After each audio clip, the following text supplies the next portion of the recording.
I am really, really happy to have this panel with two really smart thinkers on platforms and governance and also just like the way this world in the digital world works.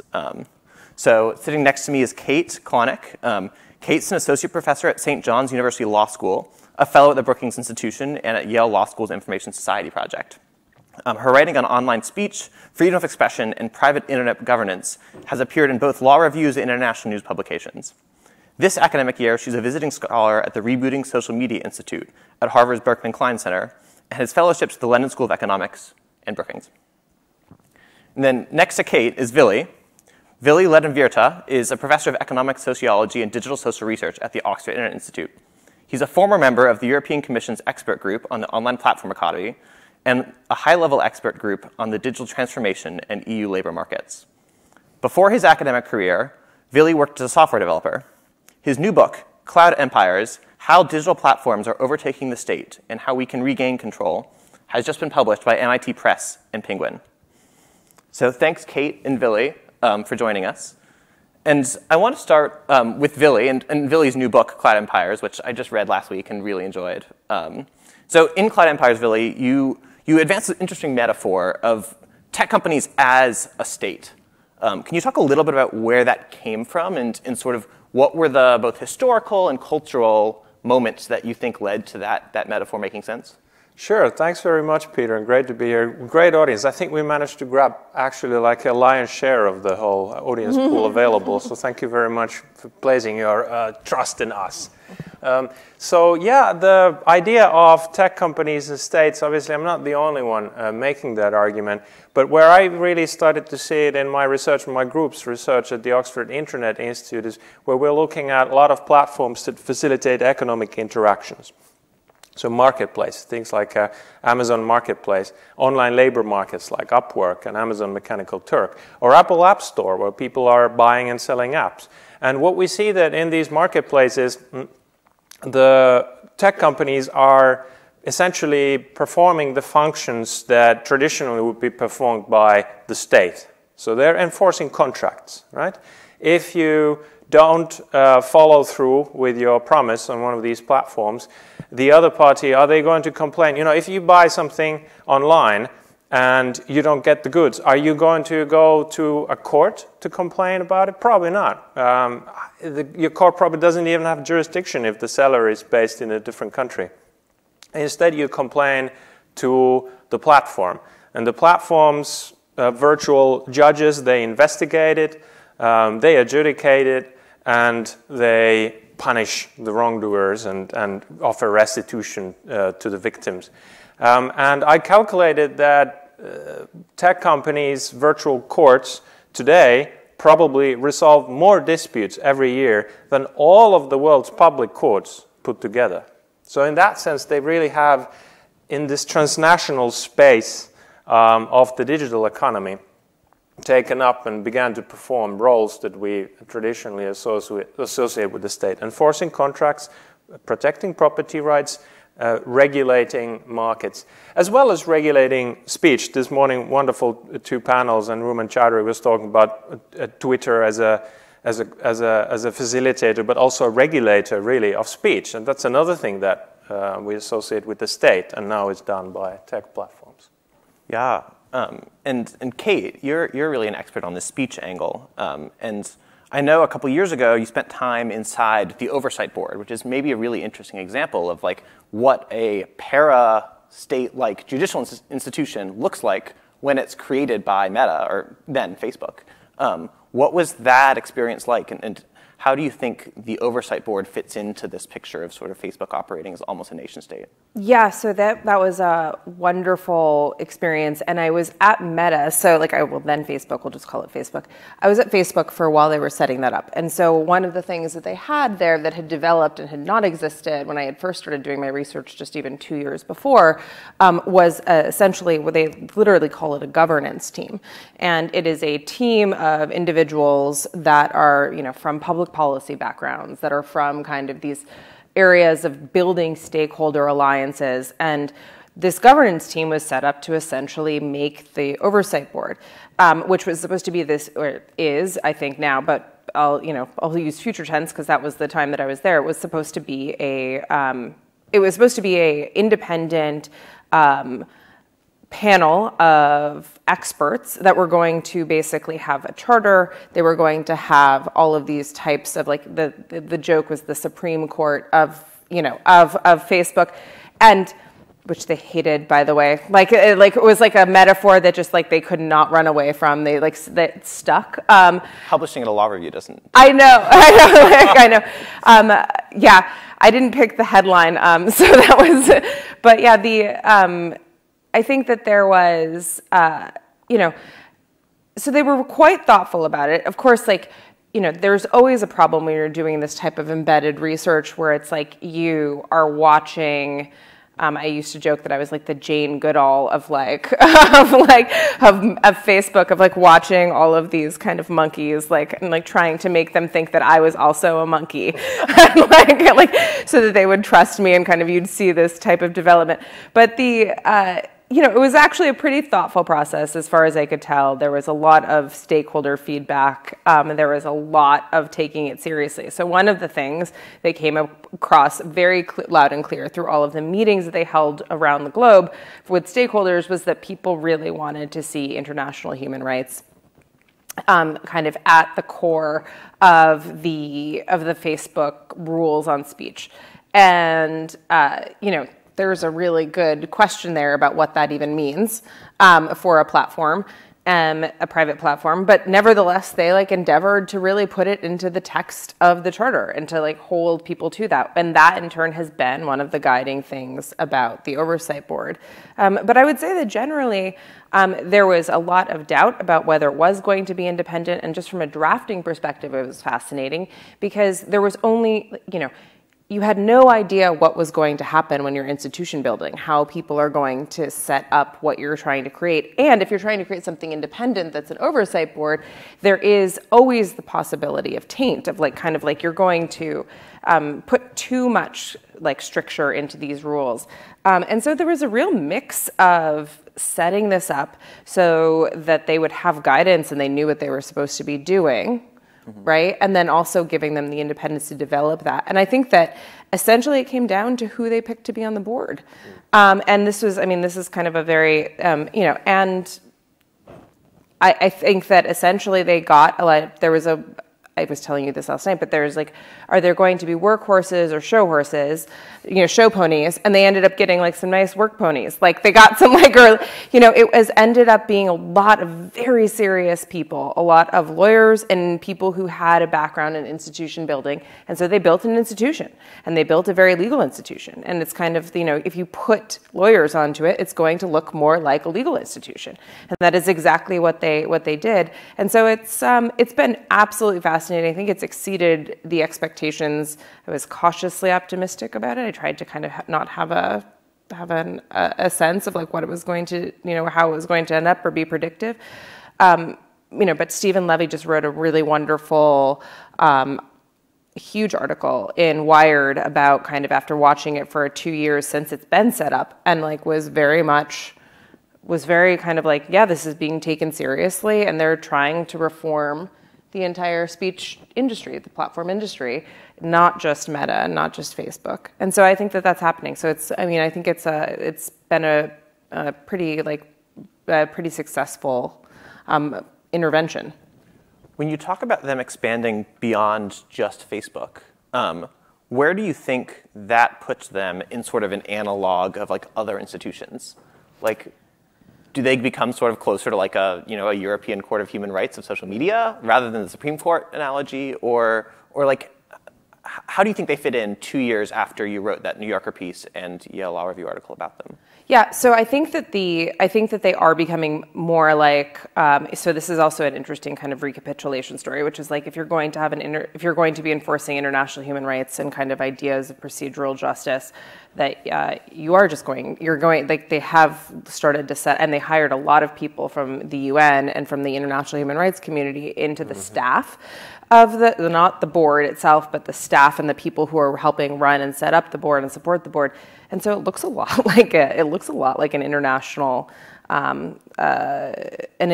institution, and the decisions that they're making are being cited to in international human rights courts. And so it's kind of, I think that there is, I think that that's kind of where the intervention will be. I do not think it will ever be I hope it's not, because I think that this is actually quite dangerous, but that it will be, as some people kind of predicted, or could be, was that Twitter would seek out the Oversight Board to make its decisions or something else. I think it will continue to be just hopefully Meta related.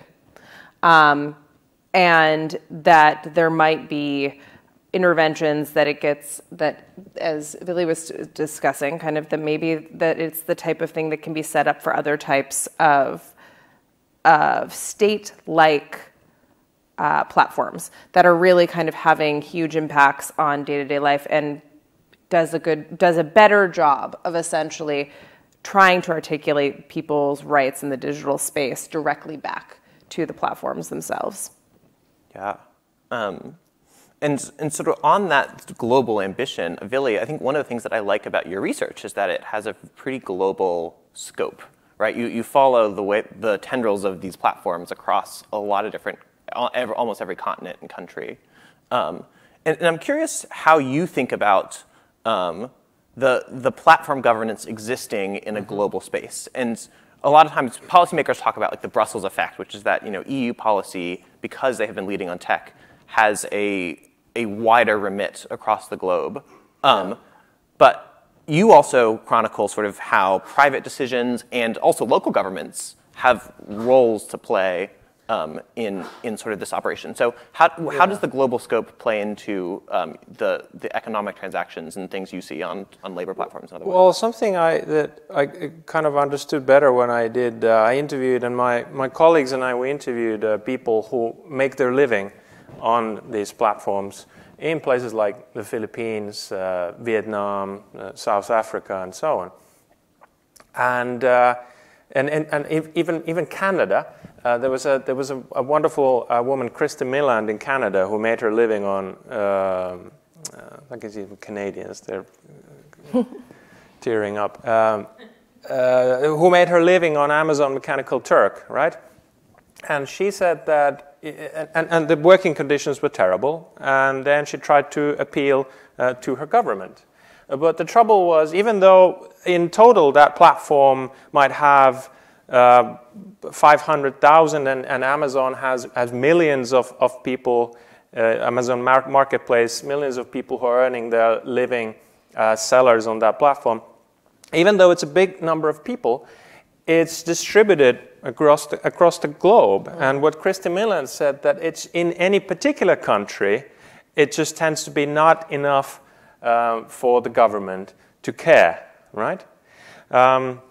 So as a result, you don't really get governments pushing for the kinds of things that the people who are making a living, the professional users of these platforms, are asking for. You get consumer things, right? Because the consumers, we're all, as consumers, users of these platforms. So our governments do represent our consumer interests back to the governments. But when it comes to representing the sort of worker interest and making your living interests, they're not just not a very big constituency in any particular government. And that's why then she said, we need to, instead of trying to go through the government to regulate these platforms, we actually need to start speaking directly to the platform princes, the feudal lords, the autocrats who run the platforms, and demand to have a voice in the decision-making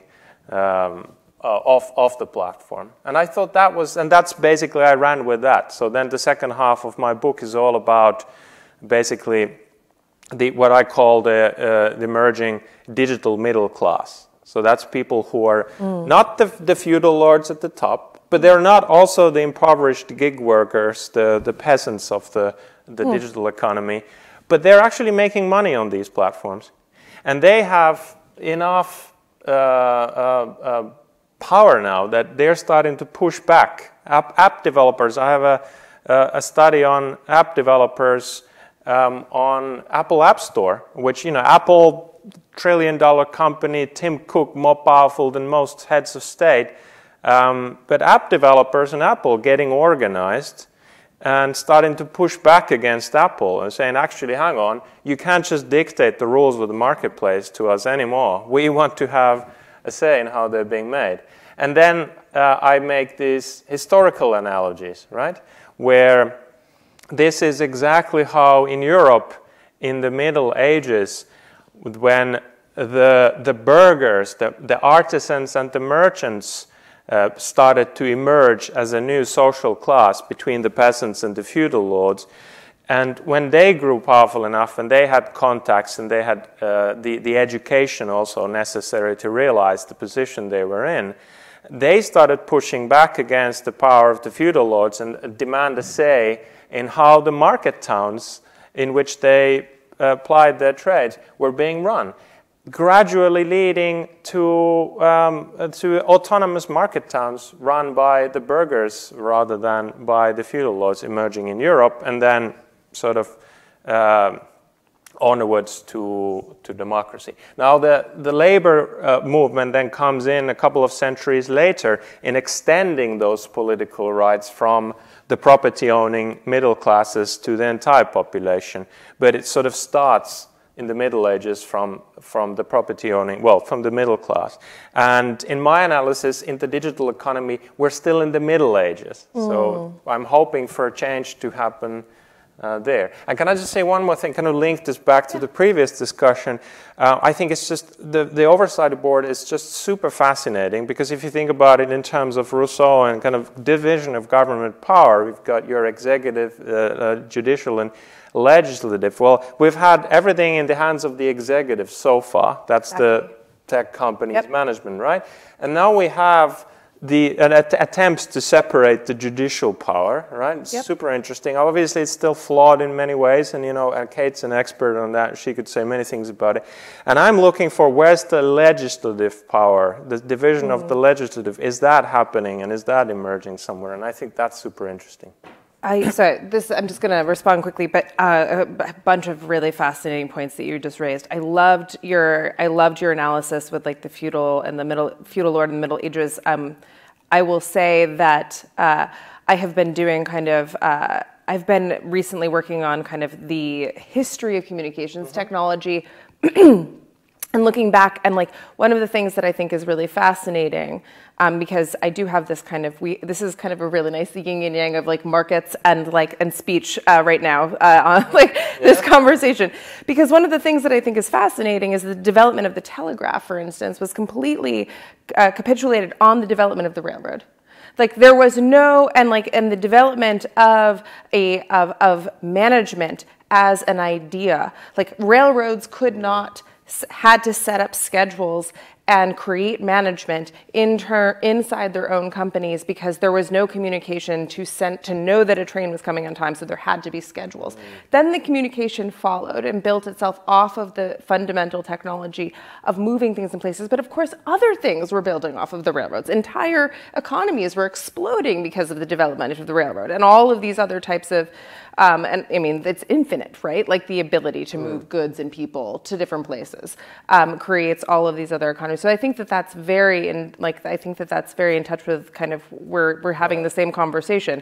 What's really interesting about the Oversight Board and how this kind of fits in is like, when does oversight come into this? When is there this divestment of power? And one of the interesting things of like when the feudal lord kind of gives this up is like, in the case of Facebook, it was very much when there was so much reputational damage that the company was fielding, that there was nothing else that it could lose, and they were throwing literally like everything they could at this problem. And the one thing that like the people were advising the C-suite at Facebook was like, and this was very contentious about whether or not this was the right move, because you have places like Apple, which are kind of like almost like the North Korea of tech companies, where people do not know what is like literally happening inside them, and there's no, like, I mean, it really truly is. Like, if you looked at the Epic v. Apple, like, App Store litigation, it was like people working next to each other don't know what they are doing. And it's just like there is very little give to anything. They don't respond to PR requests. They don't respond to journalists. They don't do any of that.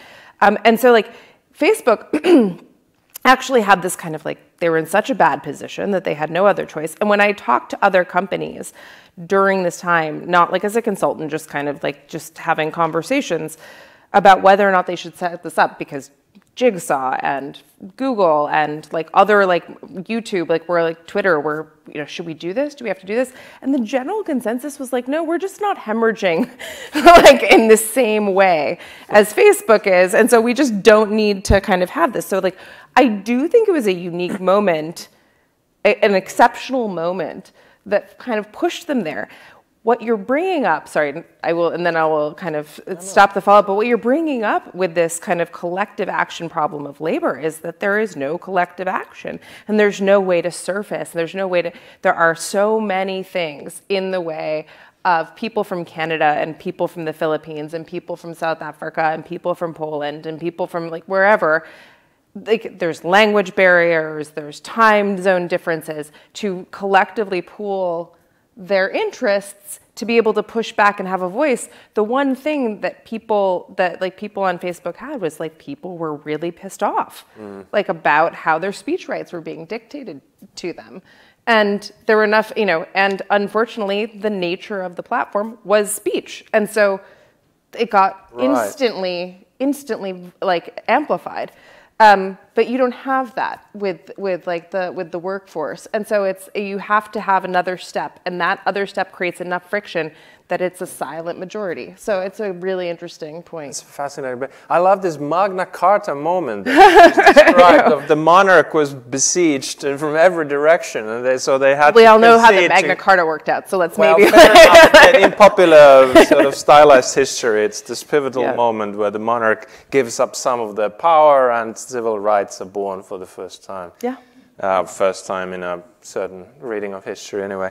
But you know, does this mean that we could be looking at a Magna Carta moment happening at Twitter soon? Because the boy prince of Twitter, the Rocket Man, is finding themselves also sort of besieged from many directions right now. Yeah, I mean, it is such an. I mean, I'm trying to find. The metaphors are endless, but it's almost like the Icarus was what I settled on last night, which is just like almost literal, like just like plucking a bird, like literally the bird, and like plucking a bird and making your own wings, and then flying to the sun, and then just like it's just.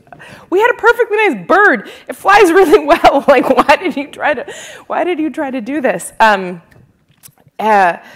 But yes, there is. I think that we are. I think that there is. I do think that there is this.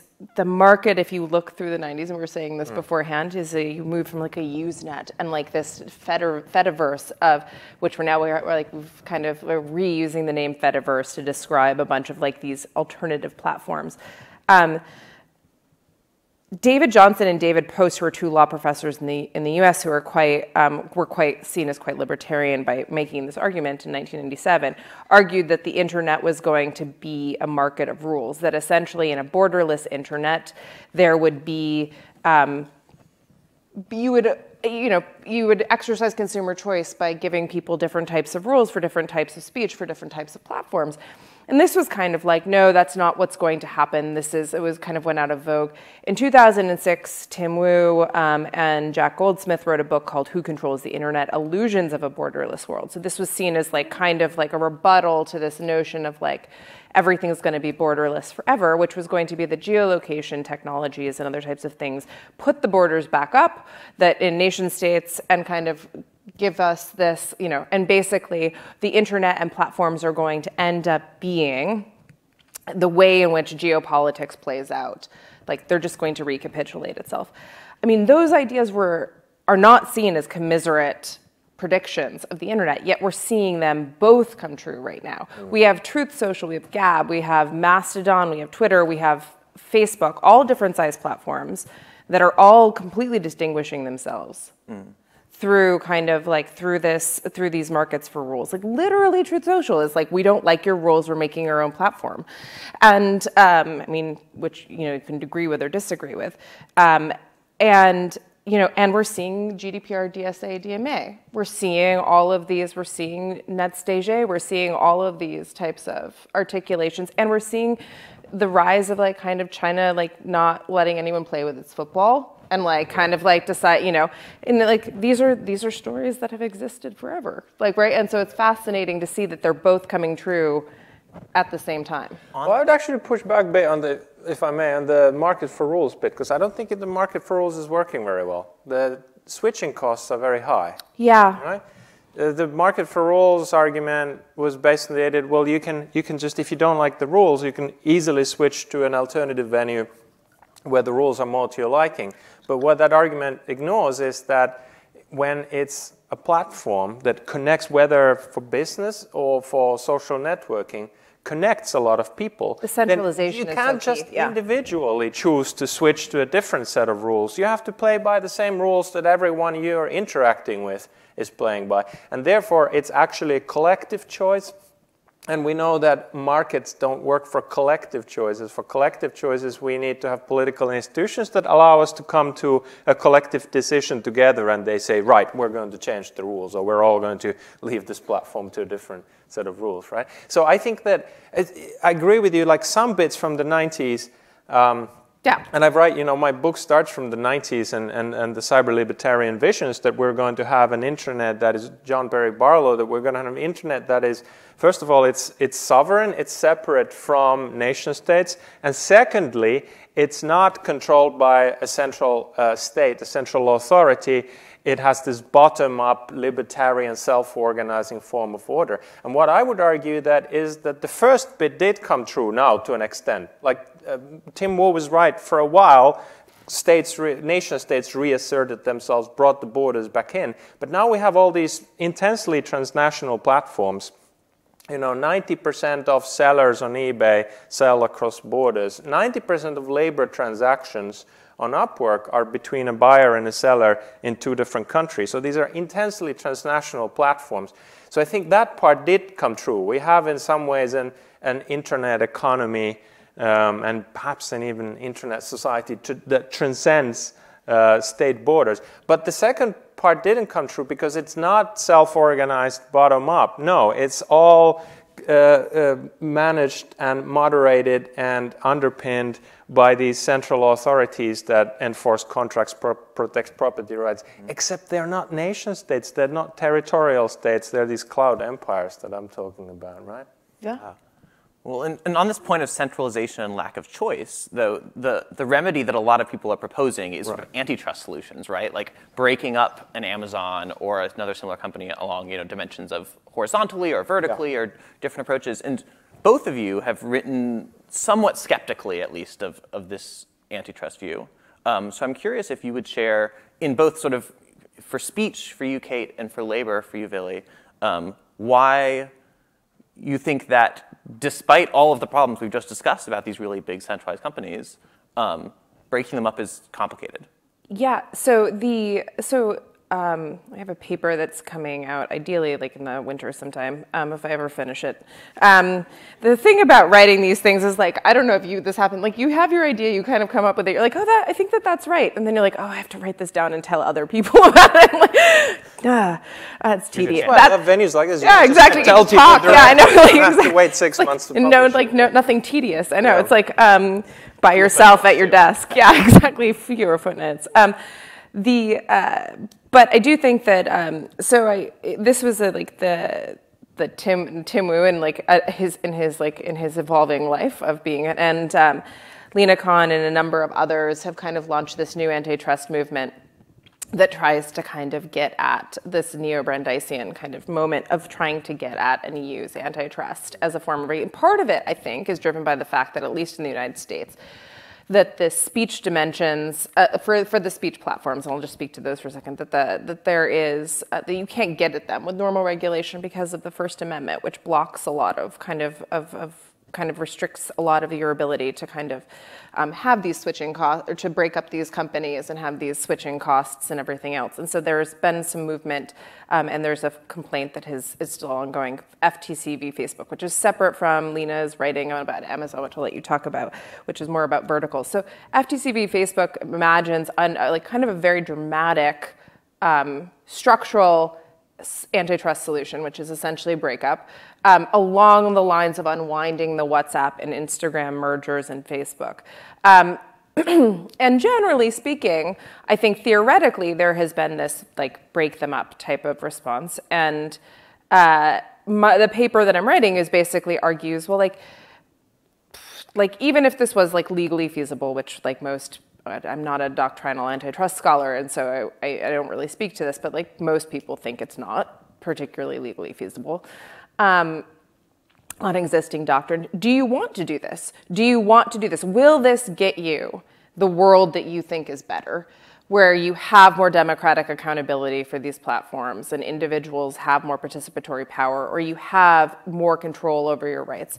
And basically I argue like, no, these platforms have very rich governance structures that are in place that for certain, if they're very big, like Facebook, are very much tied. Like there is not actually, even though the network effects exponentially for the advertising side of the platform grow exponentially with users, the costs, the heterogeneous uses, the conflicting uses, not just between individuals on platforms because of cultural different preferences and cultural interests increase, but like as like listeners and speakers, like there are conflicting uses. And so across every dimension, you have increasing costs to moderate and keep people on the platform. And those are managed by the size of the platform. It is not a fixed cost to do content moderation. It gets harder and more expensive the larger your community is. And so if you want a globally networked speech platform, which maybe we don't, but I think is generally kind of an inevitable part of a free society, that if you want this, you're going to have, you need to allow them to have the revenue streams to support it, to support that type of governance. And if you make it like a poorer platform, you will get poorer governance, and you'll also have less talent that can talk to each other. You'll have less remedy for certain types of things. It very much dovetails on what I think is essentially your argument, which is there is all of this governance happening inside these platforms, and if you make them smaller, that actually would probably make a lot of the problems worse. So I find Kate's argument really compelling, that there's economies of scale in things like content moderation and also public administration, provision of public goods. Larger polities are able to provide richer public goods. But then, to complement that, the other side of it, asking, well, how efficient would it be in, okay, we can see that there would be downsides to horizontal. Let's talk about horizontal breakup, right? Because there's vertical breakup, horizontal breakup. I think vertical break, I think Kate and I would both agree that that would make a lot more sense. So vertical breakup would mean Amazon not allowed to function as a seller and the marketplace operator at the same time, because it's inherently unfair competition. And in fact, in some countries like India, there are already regulations in place to sort of constrain Amazon's ability to do that. And I think that makes perfect sense. It's the same reason why we don't really want to have actual states, competing on markets with firms, because they also make the rules, so it's a little bit unfair. Now, of course, there's exceptions for lots of things, industrial policy, national security, and so on and so on, but there's a sort of basic principle. But then if we move back to horizontal breakup, which is, let's break these things up into pieces, and then those pieces compete with each other, and then the idea is that competition forces them to treat people better because people can vote with their feet and move to another platform. So let's ask, well, does that work? Jeff Bezos' father, Miguel Bezos, he was born in Cuba, and when the Castro regime took over, expropriated his parents' log yard where he was working, he flew Cuba to the United States. And so he voted with his feet to go to US instead because he didn't like the economy, the rules that were in place in Cuba, as did 500,000 other Cubans, right? Did those people voting with their feet, did it change Cuba? I don't think so. It was not an effective governance mechanism. And those people who stayed behind in Cuba, did they stay behind because it was a vote of confidence to Castro's regime? I don't think so. I think they stayed behind because they couldn't afford to leave because they had all these switching costs involved with it. So if we think... Wonderful example. Right? Yeah. If we don't think that, we have lots of refugees all the time, and it's terrible to have to become a refugee, leave behind your culture, your social networks, your property, everything.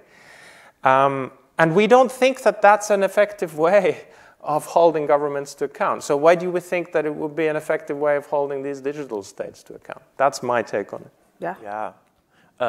And get ready with some questions. We're going to move to an audience Q&A in just a couple minutes. But the last thing I want to ask then is, so if breaking them up is not really a solution, and maybe we have some sort of middle-class action, but maybe a Magna Carta moment, but not a fully sort of democratic internet, like where do you see as the possibilities for a more sort of collectively driven governance model, right? Like, do we need a revolution?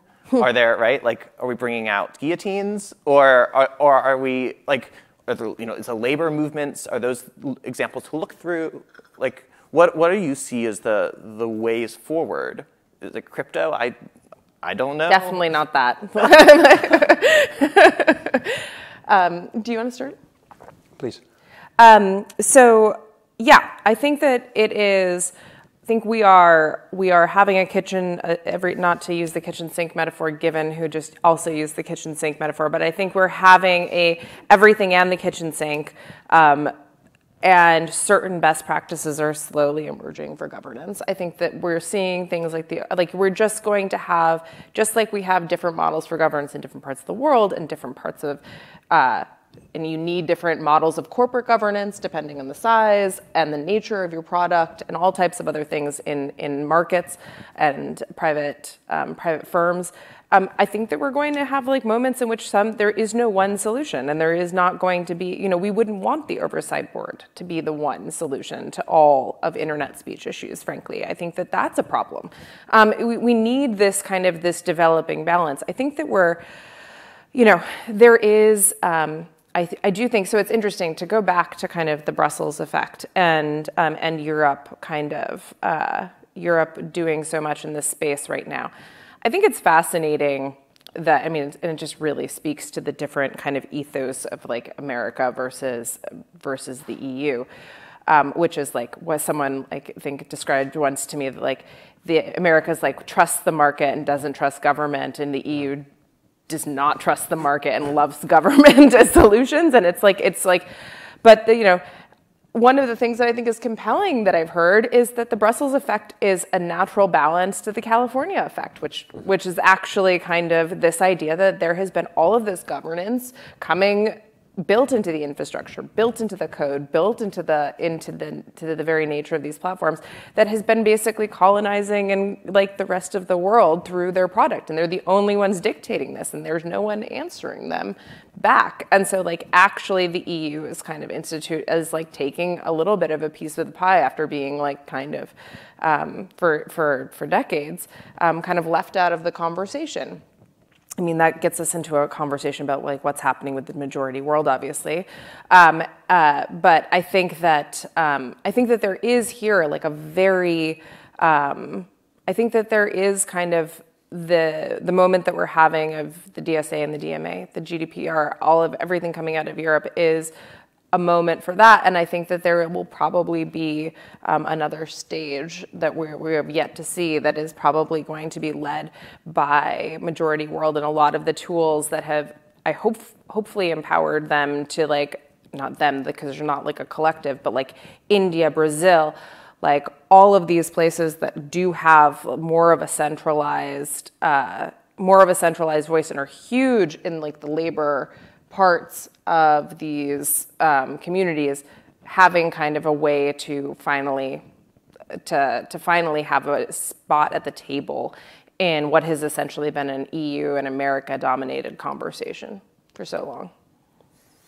Yeah, the US versus EU creative tension is nice, but it kind of sucks if you're in Nairobi or something. Right. You don't have a say.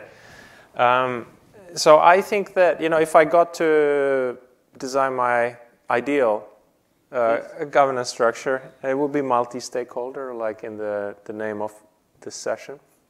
And who are those stakeholders? I think there's two dimensions. One dimension is states, because these platforms and technology, it does have tangible consequences in specific localities, right? So people in specific areas who share a specific area have a stake in these technologies and platforms. So they should have a seat in the table. But as I pointed out earlier, the users of these platforms, also they're a very, very important stakeholder in the platforms. And the users are not just the consumers, they're also the people who are making money, who are making their living on these platforms, whether that's gig workers, whether that's online freelance software developers or graphic designers, people who are selling goods on Etsy or eBay or Amazon to make their living, people who are selling apps on Apple App Store or Google Play Store, people who are streaming, people who are influencing on Instagram, anyone who is making their living this way, they're a very important constituency as well. And they should have a seat at the table, right? That's the kind of ideal. Now, how would we get to such a situation? Well, I'm pointing to the fact that actually already we see this sort of rebellion brewing in the digital economy, because this digital middle class that I'm talking about is waking up to the fact that, hang on, I'm not living in the libertarian utopia that I was promised, in which I'm free to do business and without any fetters. Actually, I've got this tech platform lording over me, and every morning I dread to open my email because there might be a message saying, we've made a slight change to our policies, and that thing you make all of your living out of, that's not allowed anymore, sorry.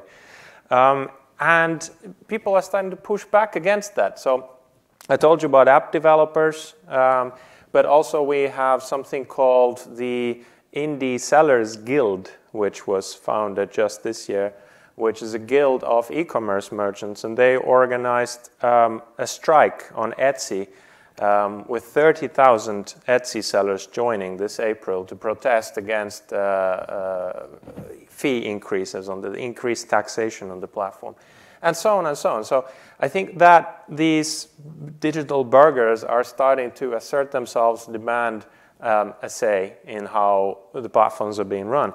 Now, I think the way it may play out, and kind of how it historically plays out, is, first it's individual campaigns, then it sort of becomes institutionalized a bit in the sense that the platform owners realize that, well, maybe we'd better run our plans through these representatives of the kind of movement, because we'd rather avoid the whole campaigning and uprising every time we do something, right?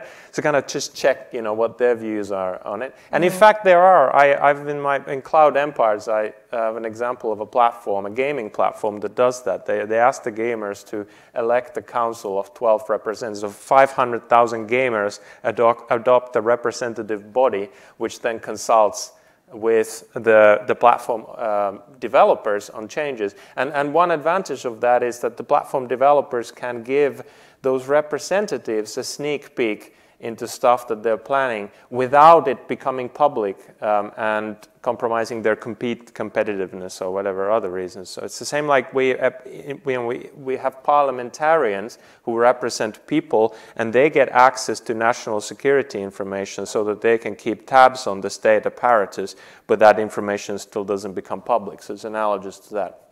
So that's the first stage, sort of informal consultation, then becoming institutionalized as a kind of formal consultation, then moving up to the people actually having a say, so they're not just being heard, but they get to propose things.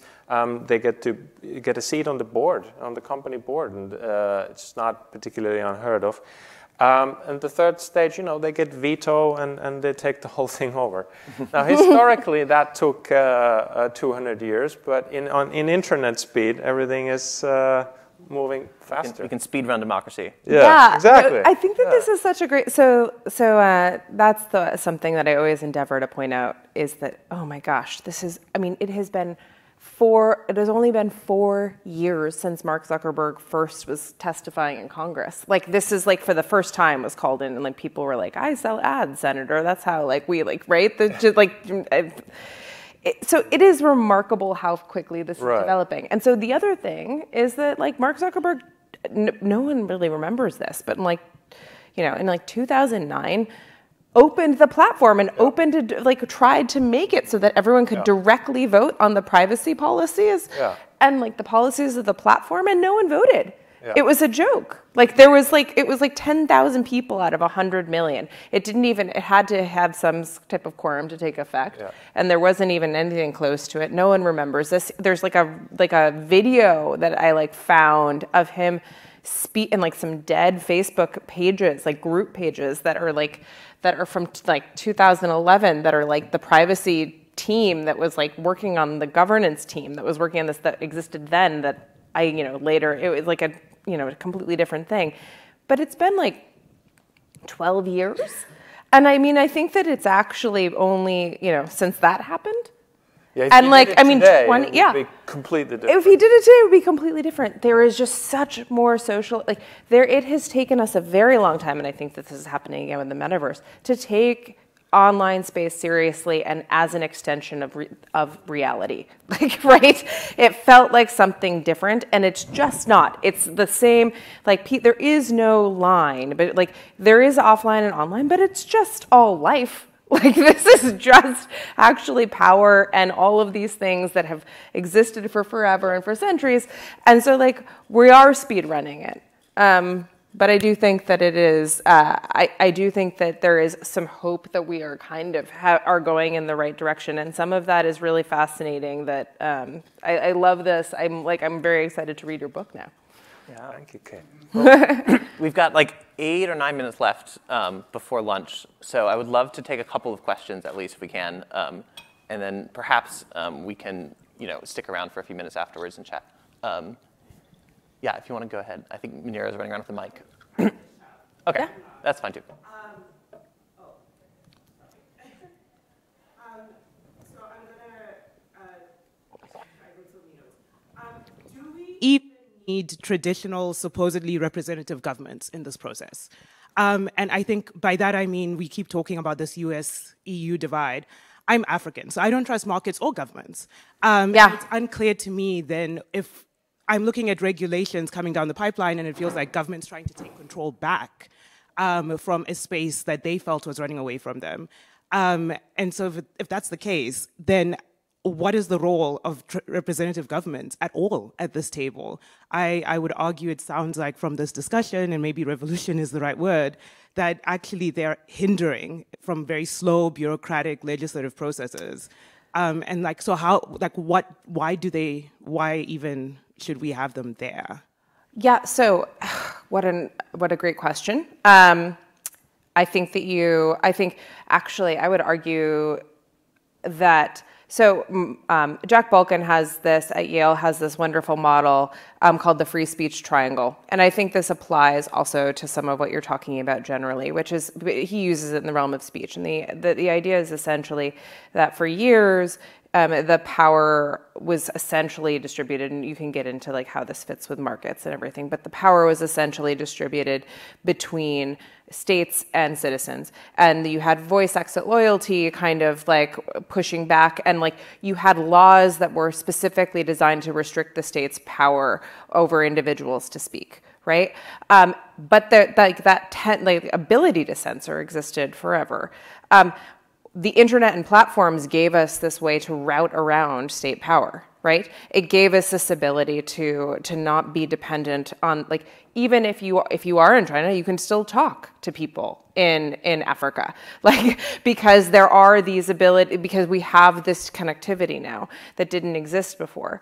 The problem is that part of the triangle, right, this ability to route around government also means the governments can route around the laws, right, and use and co-opt the platforms, right, and that is super dangerous, you know, and then you have collusion that happens between government, which I think is what you're essentially talking about, is the government and the platforms get closer together. It's easier to be regulated and just like be cozy with government. Oh my gosh, like the EU, Silicon Valley, like the Silicon Valley, like new ambassadorship is like crazy to me. Anyways, but there's like, this like conversation. It's like power likes power. Right?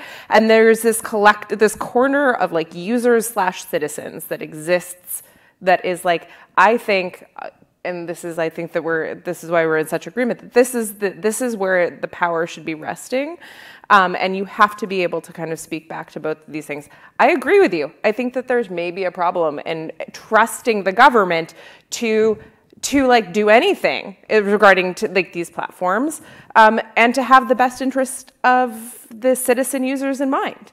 And I don't know that like, so like, do we end up with kind of a revolution in which there are no governments? I don't know. Like, I mean, that's like that's a bold prediction, but I mean, it would be, maybe I should write it down and like someone will be speaking in 15 years and be like, oh yeah, there was this person that said that once. But yeah, I think it's a really wonderful point. And yeah, I would commend that article to you. It's like I think it sets up a lot of what your concern is. Yeah. Vili, if you want to respond, I don't have much to add there. Great, yeah. Really interesting points, Kate. Varsha, yeah. Thank you so much for this talk. You talked a little bit about some of the pros and the cons or difficulties of breaking up platforms. But what about sort of the theory of, is there a way we can have a regulatory regime that treats them like utility, given the sort of universality of platforms to people's lives? Can I take that? So I discussed this in Cloud Empires, and I think it's exactly the right impulse, right? These are, in many ways, they've become essential infrastructure, and essential infrastructure public infrastructure almost, and public infrastructure should be accountable to the public. But the question is, which public?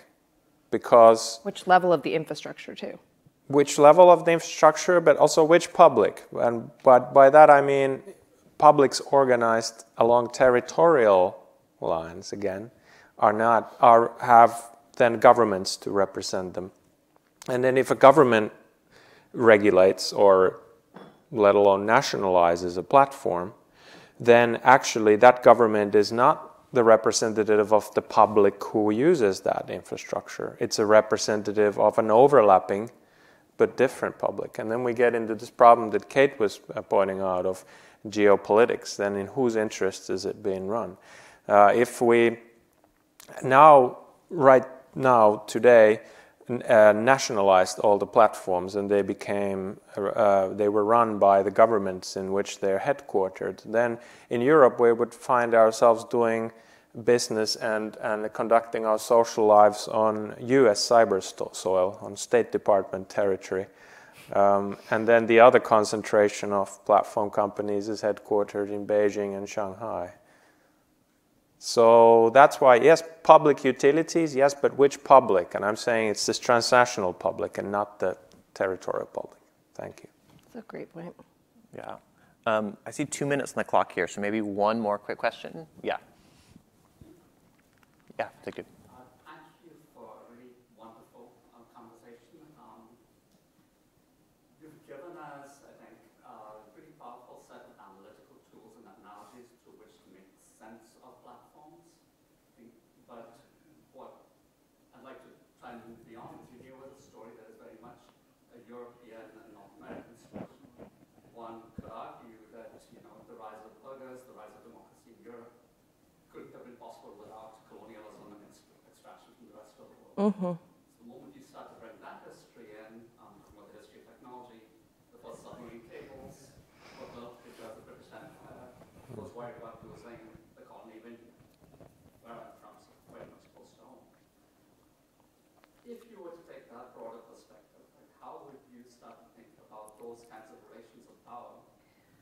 analysis you're presenting, because one of the things that worries me is that our imagination gets limited to saying, well, these platforms are inevitable.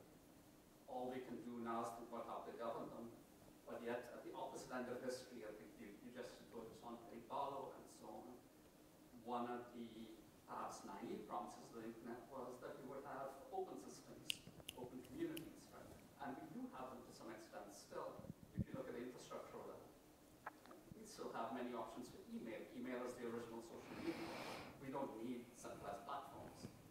So at those two extremes of history, if we were to go all the way back and come much further forward, how would that change the stories that you're telling us? Yeah, that's such a really great and important question, and I'm sad that we have just a couple seconds, a few minutes here, and then we should chat more. I would love to talk more about this. I mean, we could have an entire separate panel on this. It is to make it one more analogy, the Dutch East India Company, like the British East India Company. These are I think really strong analogies to a lot of what has happened. And one of the things that I think is very kind of one of the things that we didn't touch on, because there was actually supposed to be another person on this panel, but this is not exactly how this play out. But I mean, I think that I'm really hopeful this is where the conversation is going, and that we're shifting out of this, that we are going to be in a new phase of having these conversations. One of the things I will say, though, is platforms allow amplification of voices in a way that protocols like email do not. And this is I do think that this is an essential part. If you're going to have the majority world a part of these conversations, they have to, the platforms, the very things that we need majority world voices on, are essentially it is going to have to involve having platforms themselves. So that's but wonderful points, all of it. Yeah. Well, briefly, first of all, I think to properly address that, I think we do need voices who are not from Europe or North America on the stage to address it. But I guess the Berger's point I'm making, historically, the city-states, the autonomous city-states start appearing well before imperialism, already in the 10th, 11th century. But I think your point is still valid, because they do grow into fruition really during the imperial period.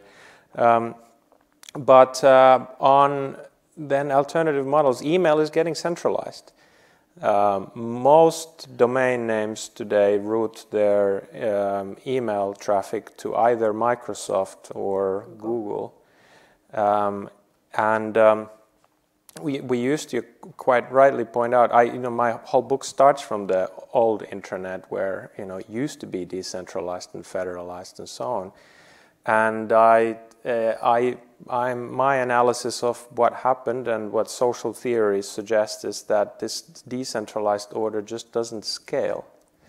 You can have decentralized order, but it will always be small and in the margins. If you are going to have global platforms, then they are going to be ruled by a monarch, the question, or let's say a Leviathan. The only question is, can we make that Leviathan accountable to the people? And I don't think that central power and the Leviathan is a European-only invention. Surely in India there were many monarchs also holding or maintaining order to people's benefit, and also to the detriment of the people and to the monarch's benefit. Yeah.